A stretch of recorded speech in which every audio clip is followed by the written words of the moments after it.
Alain, propos d'un Normand. Les autos et le piéton. Il fut un temps où je plaignais l'homme d'équipe qui s'en va, le long de la voie ferrée, pour surveiller les coins et les boulons.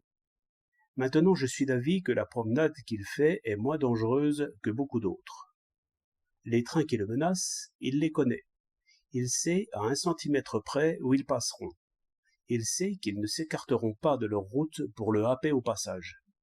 Sans doute il ne peut pas se permettre de s'en aller sur la voie la tête baissée, en pensant à ses affaires, ni se retourner pour regarder le paysage ou voir voler une buse. Du moins, il sait où il doit se mettre pour laisser passer la puissante machine et les lourds wagons tout gris de poussière. J'aurais bien voulu en pouvoir dire autant hier. Je me promenais à pied sur une route située à mi-côte et limitée d'un côté par un talus et de l'autre par un garde-fou. Cette route serpentait agréablement, de sorte qu'à chaque pas c'était un nouvel aspect des choses. Seulement, sur cette agréable route, il passait une auto à chaque instant, à bonne vitesse, tantôt dans un sens, tantôt dans l'autre, toutes tenant leur droite, par prudence, mais passant de temps en temps à gauche, par nécessité. J'allais moi aussi, suivant le cas, du garde-fou au talus, qui presque partout se terminait en mur, et partout je relevais des traces de pneumatiques à clous plats qui laissaient à peine, d'un côté comme de l'autre, une mince bande d'herbe jaunie.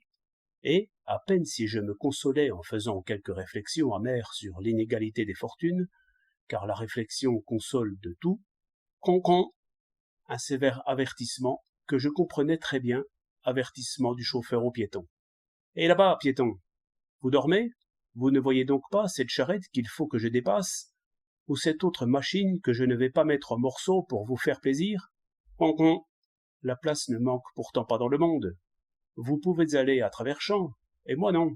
Et puis pourquoi vous trouvez-vous juste au point où 2 voitures se rencontrent? Il est pourtant clair que, sur cette route, il n'y a pas place pour 2 autos et un piéton. Con.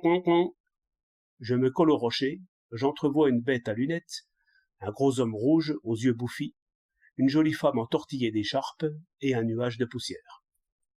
Je renonçai à ce jeu dangereux. Je pris la première grimpette sous bois et je me contentai de regarder de temps en temps un petit morceau de paysage à travers le rideau des feuilles, comme un pauvre qui regarde danser des riches. 3 septembre 1906.